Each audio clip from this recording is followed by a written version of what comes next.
All right, ladies and gentlemen, the man, the myth, the legend, our boy, Timmy B from, I'm assuming, Terminal B in the Hartsfield-Jackson International Airport, where we always joined him on Friday, by the way. That was always, always in the Atlanta airport. What's up, Timmy B?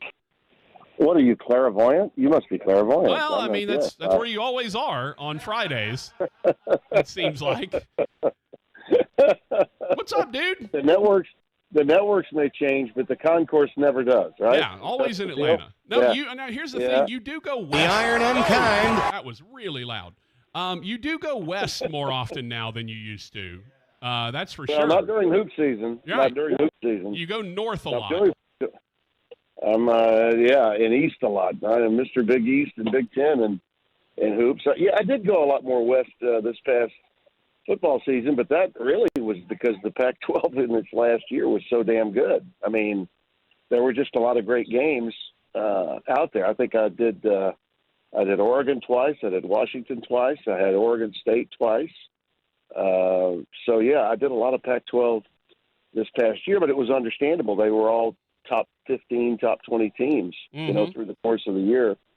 And in college football, you're taking the most relevant games. You're picking every 12 days out. So, that's the way that works. But in basketball, it's pretty much predetermined. They may make a few changes. Gus wanted to do a Caitlin Clark game, so, which was great because now I got to do UConn and St. John's last week, which is the number one team in the country. So I was happy to be. And Gus got to work blue a little bit, which was fun. Which, look, I will say this. For those of us that are in the speaking industry, we have all had that moment where we cross words up and put like half of a word with another half of another word. And that's always happened. And he did it. And he realized it and apologized for it. But it was still funny. It was great. It was a great moment. Yeah. Yeah. Do you remember the first time that you got an auto spell on Twitter with shot versus the other vowel? Versus excrement? Yeah, no, it's there. The problem is, though, Timmy, eventually the iPhones catch up. And so now they don't autocorrect it anymore. Yeah. Eventually it's like, okay, well, I have used that word enough in my texting language that eventually it will catch up to you and it'll be like, okay, we're not going to autocorrect it to shot anymore. Yeah. Sorry, we're not going to do it.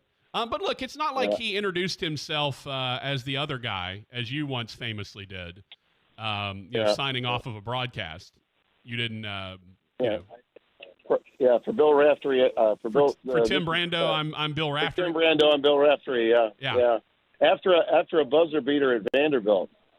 That was that one. That was an ESPN one back in the 80s. Wasn't it Larry? I think that might have been Larry, the most embarrassing one I had. Wasn't it? Your color analyst was Larry, who? The big, tall... Conley? Yeah, Larry Conley. Wasn't that the one? Was for Tim Brando, I'm Larry Conley? No, it was Raftery. Oh, it was Raftery. Okay. Yeah, it was Raftery. Yeah, those are always Vanderbilt. The best. Yeah, after a bomb squad three-pointer for Vanderbilt to beat Georgia when they were both ranked, and I think that was a team that Fogler had. It was a team CM had. It was in the 80s, so it was like 88, 89, somewhere in there. Mm-hmm. And I remember it well. I do. Listen, I like you this week. I did find myself, and I do this time of year because when the Super Bowl is taking place, you think about all those different trips. Yeah, you get a little wistful. Rogers remembers this better than you because, you joined up when we were televised, but Rogers was there when we were doing it on radio, and we would head down to New Orleans, just the two of us, and the first one we did was the 2001. I mean, that was the show debut. Was the week of the first Tom Brady Super Bowl. Mm-hmm. U2 was playing, at halftime, and that was kind of an emotional thing. I remember because it was post 9/11, they had heavy security and huge fences all up and down Poydras Street, locking up. Right.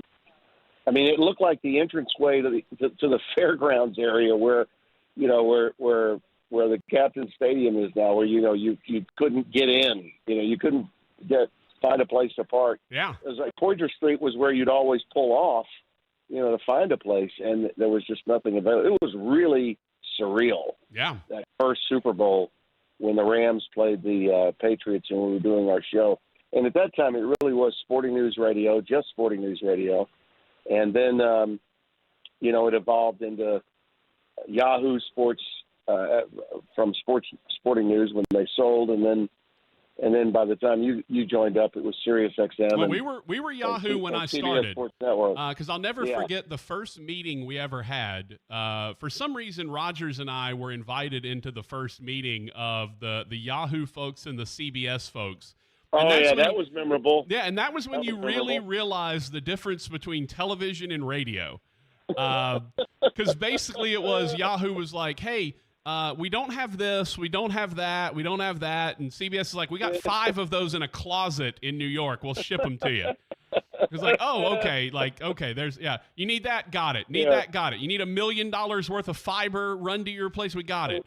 It was amazing watching the difference in how television and radio operated in that time frame. Just the amount of scratch that was available to the TV side was Rogers and I were sitting in there like giggling with each other. I think Dave was in there as well. Like we were all just kind of sitting over there. We were off to the side. We had nothing to add to the conversation, and we were giggling the whole time. Well, at that point, and I remember we met at Blade Studios, and we were all in there. It was like a round table, and they were all the radio guys in Houston were already pissed at me because I had robbed them of Dave Druda. Right. He had moved his family. Took him away, and he became our property. And which, by the way, wasn't easy getting Druba out of there. That guy owes you, me, Rogers. He owes us, like, I don't know, finder's fees. Don't you think? Something. I mean, lots of dough. Yeah, he owes us something. I mean, the man's now making basically 6 figures living the life down in Florida now. So come on. He's a big cheese, and I'm really happy for him. Absolutely. The things that I remember the most, Timmy. So my most famous memory, my favorite memory was we did the New Orleans Super Bowl. That was the 49ers and the Ravens when the lights went out in the Superdome, all that. It was the first time that CBS Sports Network was really doing wall-to-wall Super Bowl coverage from Radio Row. They had not really done that before. And so I remember I was texting our producer, Andy Elrick, who was back up in New York. And I remember texting him the night before. And I said, because our show format was always, I did the update to start the show, and then you would come on and the show would go from there. The show proper would begin. And I remember telling Andy, I just realized I'm going to be the first person that talks during CBS's Super Bowl coverage this year. And he goes, wow, now that you mention it, you will. And not 10 minutes later, one of the vice presidents for CBS goes, we should probably have Tim come on first and introduce the Super Bowl coverage, everything. And I'm like, no, that was my chance. Yeah, you blew your cover. Yeah. That was my chance. And Andy immediately texted. He didn't tell on me, but he said, man, that's hilarious timing. I was like, yeah, so what can we do? But that's my favorite. New Orleans was amazing. My favorite story from that trip, and I'd love to hear both you and Rogers comment on this because I thought it was hilarious, especially given what happened to the end of our show, the reason our show ended on television. Okay, the irony of this, it was because we had this huge set, and if you don't know what I'm talking about, just go to Twitter or to Facebook. I put out some pictures, and I'm sure you have too, of this enormous set inside the convention center, right on the river front in New Orleans. We had, other than the NFL network, other than the National Football League network, we had the largest set of any show. I mean, I don't care. And it was the most ornate set, too. Yeah, because they really went all out. They did like the old wrought iron, French quarter decor, beads. Right. They went all out for it, and it looked amazing. So anyway, to get to our location, right, you had to walk past some of these major radio stations across the country, including CBS-owned WFAN in New York. And just to give you an idea, there's like basically a bullpen set up, and all of the CBS radio affiliates were all in one section. And so there's like table after table after table. Here's the Birmingham station. Here's the Orlando station. And then you walk through all of those, and there's this massive television set at the end of it, which is where we were. So when you go inside, okay, and you have to get credentialed to go inside where Radio Row is, but for those that are in there, they have everyone had to get food. Once they got it from a commissary in the outer area before you were in the credentialed area. But CBS had set up its own breakfast, brunch, whatever you want to call it, commissary that was open, but only for. And they actually had a sign. Yeah, and a guard.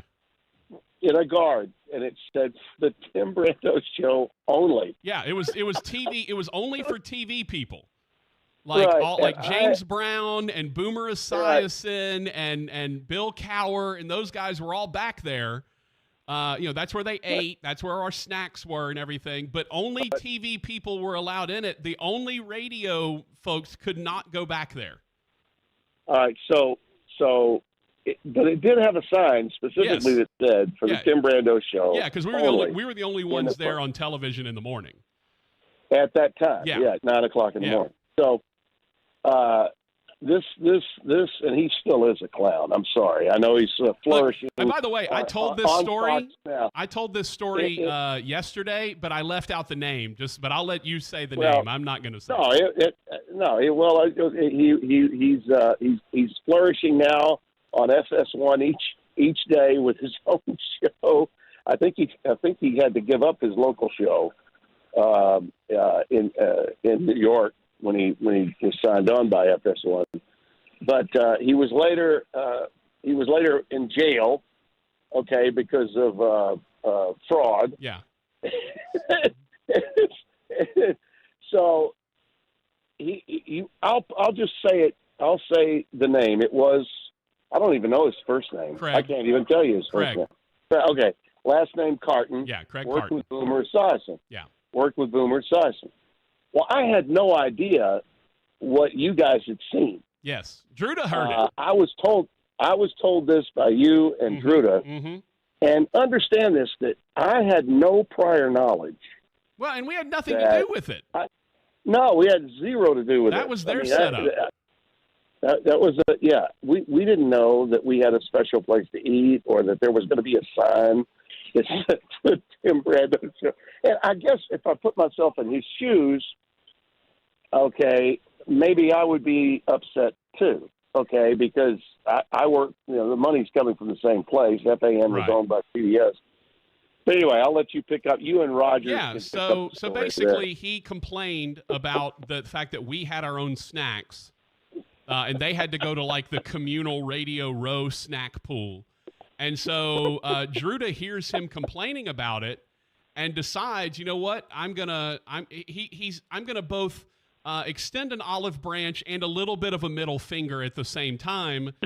And so Druda goes in the back to our, the CBS TV talent Tim Brando Show only snack pool back there where we got our makeup done and all of that. And he went back there and he lifted his shirt out and he just piled snacks and candy and everything he could in his shirt. And he walked it over to them and he poured it out of his shirt all on their desk and their table and said, "This is courtesy of the Tim Brando Show. We hope it makes you feel better," or something like that. Hey, Timmy, we gotta let's hit a quick break. It's only 2 minutes and we'll be right back. All right. Let's catch a quick break. We'll come back. More of Tim Brando from Fox Sports from Terminal B of the Atlanta Hartsfield Jackson Hartsfield International Airport. We'll talk more Super Bowl Radio Row memories and some college hoops when we return. Back on the Tim Fletcher Show, as guest hosted by Patrick Netherton. That's Rogers Hampton over there in full-on Saints gear. And we're joined by our man from Fox Sports Radio, the man, the myth, the legend, Timmy B from Timmy, is it Hartsfield Jackson or Jackson Hartsfield? I never can remember. Hartsfield Jackson. Okay, there we go. The Concourse B. But if you go the other airport. way, but if you go the other way, it's okay. Nobody's gonna.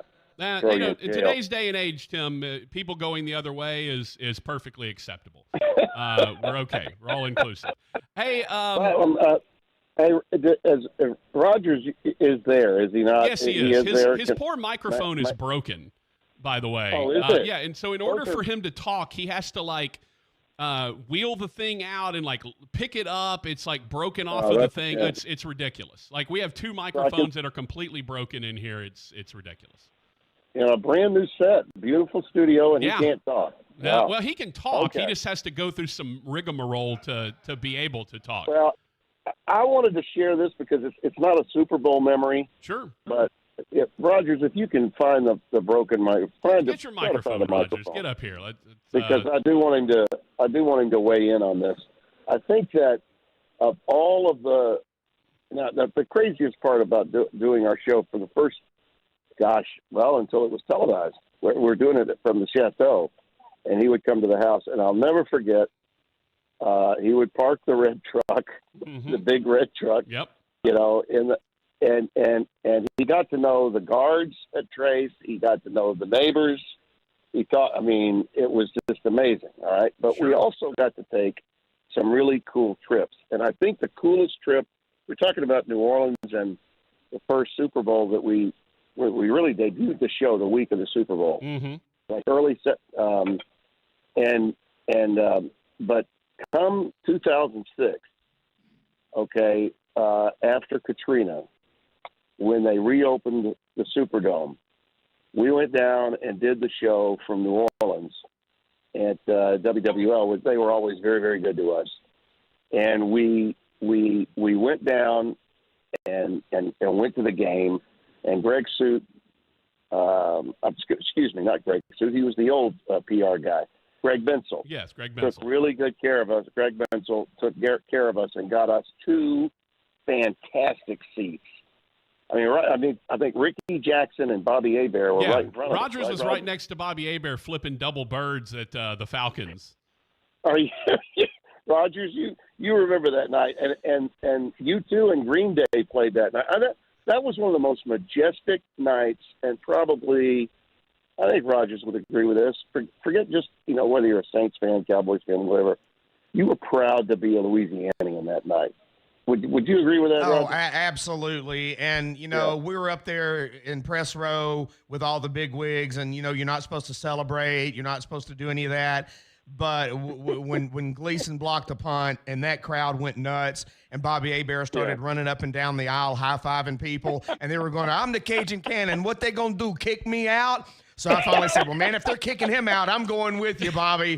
And Ricky Jackson was sitting right there in that gold-plated suit from head to toe. But when Bobby started high-fiving all of us, and they were going, what they going to do, kick me out? I went, well, let's go, Cajun Cannon. Let's go, baby. No, that was one of the most emotional football nights ever because of what it came from, what it meant. Probably the only thing closest to that, and not on the exact emotional level, was the Oilers-Steelers game when they came back to the Astrodome that night, and it was packed out, and that was a different kind of emotion. This was a humanity thing. When he blocked that punt, I don't think I've ever felt a building shake as much as I have at that moment. Yeah, and the other thing, Patrick and Rogers, about that night, when the game ended, everybody stayed. And then when everybody exited, I've never seen more fans from different walks of life. Everyone was talking to one another. Everyone was high-fiving one another. Didn't matter where you were sitting. Didn't matter, what your socioeconomic background was. Everyone was just so excited, and it was a little bit of a release. I think that, post 9/11, you got a feeling when you were in New York, and Spencer and I went up there 11 days after the tragedy occurred, And we commented at that time how nice the New Yorkers were being to New Yorkers, and how, you know, the humanity and how really wonderful people were being to other people. Well, in New Orleans that night, and this is kind of the thing you remember, if you took the Superdome away from New Orleans, it would be really kind of the equivalent of taking the Twin Towers away from New York. You know, it just meant a lot to people from New York, the Twin Towers, just as the Superdome meant the world to New Orleans. And so finally getting it back, you know, after the years, and I remember Archie and I were doing games, you know, in Jackson, Mississippi. We did games. There was the Cowboys game that was played at Independence Stadium that year. We did 3 of their preseason games, all but that game. ESPN did the game in Shreveport, but we did all the other games, and we were playing, you know, and they had all those games in San Antonio. It was a real downer. San Antonio, it was bad. So when the Superdome came back, and we got to be there for that and kind of document and lead up to it, that was a cool thing, because that's when being in Louisiana, doing your show from Louisiana, really mattered that much more. And it was a national story. Yeah. You know, it wasn't just a Louisiana story. It was a national story. But because we were from here, from the state, and we were connected to the Saints, it meant a lot. It really, really did. So that was one of the other fun parts of it. Yeah, it was an amazing, amazing time. You know, and I told the story yesterday, Tim, of Hambone. So Drew and I went to go out, and the thing during the Super Bowl was you had a lot of obligations for a lot of other things, so we didn't see you a lot off of the set. We saw you in the mornings and we're doing the show, but you had a lot of other obligations you had to tend to, so we were kind of free to do our own thing around New Orleans. Well, one of the nights we were, Drew and I were going to go see Brent, our good friend Brent Stover from CBS. Right. Brent was co-hosting a show with Artie Lang, and you know, they did a show for I'm going to say a year or two, and so and Drew is a huge Artie Lang guy. So I text Stover, I'm like, hey, can we come over? They were taping it like in the Warehouse District, I think. And I was like, hey, can we come over and see your show? He's like, absolutely, come on, I'll introduce you to Artie, all that stuff. So Drew and I are heading to the lobby. It's like, I don't know, 6, 7 o'clock. They had a night show. So it's like 6, 7 o'clock at night. We get to the lobby. Hambone is sitting in the lobby, just kind of chilling. And we're like, hey, man, you want to go with us? You know, we're going to go, I think we're going to go to Superior, you know, down in the Garden District and have a margarita or two. And then we're going to go over to Brent Stover and Artie Lang show. And I'm, no, I'm going to, you know, I think I'm going to stay in. I think I'm just going to get some rest. You know, it's been a long couple of days, long week. We're getting towards the weekend. We're getting ready to leave, all that. So he's like, I'm just going to stay in. Cool. Sounds good. Drew and I take off. We have a great time. Meet Stover, meet Artie Lang. We got back at a reasonable hour, you know, midnight, 1 o'clock a.m., something like that. Next day, we are kind of all meeting up or whatever to do lunch or whatever we were going to do. And Rogers is like, hey, guys, I'm dragging a little bit. And I'm like, well, why are you dragging? Well, come to find out, Rogers was getting ready to go back to his room to stay in for the night, gets to the elevator. The CBS production crew that was doing our show the doors of the elevator open, and they're like, hey, we're going out. Would you like to go with us? And Rogers goes, I guess so. Cue sunrise when Rogers Hampton gets back to the hotel after doing body shots off of a waitress at Coyote Ugly during the interim and getting hit on by transvestite prostitutes on the way back in. That's beautiful. He just had to remind him who the Hambone was. Yeah. I do remember that. He got off on that corporate card. Yeah. You know? He was just out there having, and he, like, we were going to take him out and we were going to go out, you know, we weren't going to do anything like, we weren't doing body shots off anybody at Coyote Ugly, but we were going to have a good time. No, I'm just going to go up to the room and chill and sleep. It's been a long week or whatever. CBS behind the scenes folks show up, and suddenly the old Hambone from 1977 shows up, and he's out like he's at ULM. He's out there getting after it. Mid-'80s Hambone. So that is absolutely it was so good. It was absolutely amazing. Hey, can you stick around for one more segment? Yeah, sure. All right. We'll take again, these breaks are 2 minutes. They're ridiculous. We'll take a break. We'll come back. I want to talk a little college hoops with Timmy B since we're getting down to the nitty-gritty of college hoops season. We'll do that, and then we're out of here live at 9 o'clock. So and then the Lafayette folks get to leave us as well. All right, let's take a break. We'll come back. More of the Tim Fletcher Show as guest hosted by Patrick Netherton, starring our main man, Timmy B. Back on the Tim Fletcher Show. I don't remember what show it was. Tim Fletcher Show is guest hosted by Patrick Netherton. That would be me. Hello, good morning, all the folks in Lafayette and the folks in Atlanta. Well, at least one guy in Atlanta. That's Tim Brando, hanging out on his. Where are you at this weekend, Timmy B? I'm at Cincinnati. I've got Xavier, who's looking for their fourth straight win. They are now on the bubble. They've gotten to 7-5 in the Big East, and they, along with Butler, are two teams that I think are vying for maybe a seventh bid out of that league. And they're playing Creighton, a team that, was 1 second away from a bad call, really, away from the Final Four last year when they lost to San Diego State in the regional final.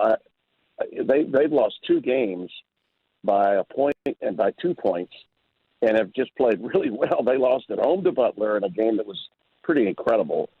And they caught Providence on a night when the Friars were at home, and they were coming off a bad performance at Villanova where they lost, and they lost in overtime. Had a lead, a 3-point shot to tie it and send it to overtime. And so Creighton's going to be in a bad mood, and it's going to be a hell of a game. All the Big East games this year, the only difference between the Big East and the Big 12 in basketball, Patrick, is number of teams. Yeah. The leagues are just as deep, but there's just more teams. 11 versus whatever it is now, 18, something like that, I think it is. It's like 27. In the Big 12. Yeah, they're gonna get maybe 10 teams in. I think the Big East can get 7 in potentially. And I've been Mr. UConn and Purdue the last 2 weeks. I've had the number 2 team and the number 1 team in the country twice in the last 2 weeks. So, and I think those two teams, frankly, are the best of the lot right now. I think they've created a little separation. I think UConn's going to stay number 1 for a while because they can beat you in so many different ways. The addition of Cam Spencer, the transfer has been unbelievable for them. Both Purdue and UConn got better with the portal. The kid Lance Jones has really helped Zach Edey out. He's a very athletic forward who transferred in from Southern Illinois and has really helped them defensively and offensively. Purdue had been I thought their problem was they weren't athletic enough on the wings and didn't defend as well, and that's why they were early punch-outs the last couple of years in the tournament. I think if Matt Painter's ever going to get there, this is the team to do it. I had them at Rutgers 2 weeks ago, and Rutgers always plays them tough, plays them well. I'd never been to the RAC, and the RAC is an awesome place, by the way. It's right up there with Hinkle and the Pitt in Albuquerque and other places that you forget about how great they are until you get there. But I think UConn and Purdue, I'm not saying they're both going to make the Final Four, but it's going to be really hard for them to lose enough games to get off the one line. I think both really now have put themselves in a great position to ensure themselves are going to be 1 seeds. It's amazing, Tim, how the combination of NIL and the way that the NBA has changed regarding big men, how we have seen such a great, just basically, I would say 2 or 3 year stretch now of incredible big men. Drew Timmy at Gonzaga, who kept staying around, Baycott North Carolina, who stayed around, Shibwe at Kentucky, who stayed around. They can get paid at the college level, and their games don't really translate to what the NBA does. Joel Embiid is stepping out and hitting 25-foot threes, which, Zach Edey's not doing and Oscar Shibwe's not doing. So to me, it's kind of fun to watch sort of an old school big man approach that we're seeing at a lot of these schools. I love it. And Zach Edey, by the way, is a great free throw shooter. It's not like he can't shoot from, say, the nail or the elbow. Sure. But that's just not his game. He's a back to the basket, Well, he's 9 feet tall. No one else is 9 feet tall on the defense, so why not? Timmy, I had a guy, one of my best friends used to, and I loved Shaquille O'Neal growing up. He was my favorite. And one of the guys was like, all he can do is dunk. I was like, well, yeah, if you could dunk every single time you got the ball, wouldn't you? Like, of course. Right, exactly. Oh. Yeah. And people don't know this about Edie, but he came over from Canada and went to IMG Academy, and he didn't start until his last year at IMG Academy. He had to wait for Baycott to leave. He was playing behind Baycott. Mm-hmm. People forget that. He's just, and it's funny because he was here on a green card, so he could not get NIL money. So you know what Painter did to get him paid was he scheduled a game with Alabama in Toronto at Maple Leaf Gardens, so he could go and play a game, and that's how he got him his money. There you go. Is that amazing? Yeah. So you find a way to get it done. I think that NIL and the portal has been great for the college game and basketball particularly. But I think in football, all we need to do is just get it regulated. We've got to find some barriers, create some boundaries. Well, the thing that kills I think me, that we will. It just takes some time for it to get done. I love the fact that Tony Petitti and Greg Stanky are now meeting and talking, and because look, the NCAA is going to stay involved in basketball because they own the rights to the tournament, and the tournament's going to be theirs until 2032. But there is no reason in college football for the NCAA to have a damn thing to do with college football. It's Chip Kelly, right? Chip Kelly said it absolutely best. We killed the Pac-12 because of football. Why didn't we just do it for football only and leave everybody else alone? And we should. Yeah. Let football go do their own thing. They're the big money makers. They have all the power. Let them go do their own thing. But leave basketball, soccer, volleyball, track, baseballs. Leave all that alone. It's great the way it is. And the NCAA, and I've said this so many times, the enforcement arm of the NCAA is a mess. And nobody likes it. It's just a big mess. Whereas the championship and the day-to-day operations arm of the NCAA is fantastic. Like, nobody puts on championships better than the NCAA puts on championships. But all we hear about is, they're investigating Will Wade and they're taking 5 years to do it and all that. We hear the bad stuff on the enforcement side, but we don't hear enough about the good stuff on the championship side, for me. Yeah, and I think the final nail in the coffin for the NCAA was when the Harbaugh thing came up this year. And I said it before, and I'll say it again. If they wanted to enhance their enforcement people, all they needed to do was just hire Dan Wetzel and Pat Forty and everybody else that they back-channeled all of their leaks to help get Harbaugh on the hot seat. Okay, they couldn't effectively do their jobs, okay, and get the goods to get anything done to Michigan, whether you believe that he cheated or you believe that he didn't. The bottom line is they couldn't prove anything, and they couldn't even get a notice of allegations sent to the school in time for anything to be done until after the season was over. Yeah. So what do? They back-channel these stories through the media, which to me is just beneath contempt to do it that way. But that's what they did. And then they put the pressure on from Ohio State and other Big Ten schools to force this nebulous rule about sportsmanship that the Big Ten had in its charter to force really a rookie commissioner, Tony Petitti, to have to suspend him for 3 more games after he'd already served, a 3-game suspension at the start of the year. I mean, it was absurd. Yeah. Absolutely absurd. But there again, that's the thing. The enforcement arm of the NCAA is a mess. Yeah. But, go ask any person that's part of a soccer championship or volleyball or Division II football or whatever. The NCAA does that so well to have the sort of black eye of the other part of the NCAA weighing on them. I hate that for them. Well, if you notice, they cut a new television deal for the women's tournament, and I'll tell you why they did that. They did it, number one, because they knew that ESPN was running out of money and might sell. That whole company could be sold anytime. We don't know who might get it. There's all kinds of conversation about the possible sale of ESPN. All right, but they wanted to get their money, and they knew that with Caitlin Clark and with Angel Reese and this incredible – and South Carolina's an awesome team. I just saw Texas in a game with Baylor at the end of December. Yeah, and they got a great team too. But anyway, they wanted to cash in, so they knew it was worth more than what was currently being paid. So they hurried along, got a new TV deal done for the women's tournament, and that's great because they're going to need all that money and all the men's tournament money because that's all they've got. Football has never been part of their jurisdiction financially. No. So people don't realize that, though. No, Patrick. that's true. Even to this day, they don't. Timmy, we got to roll.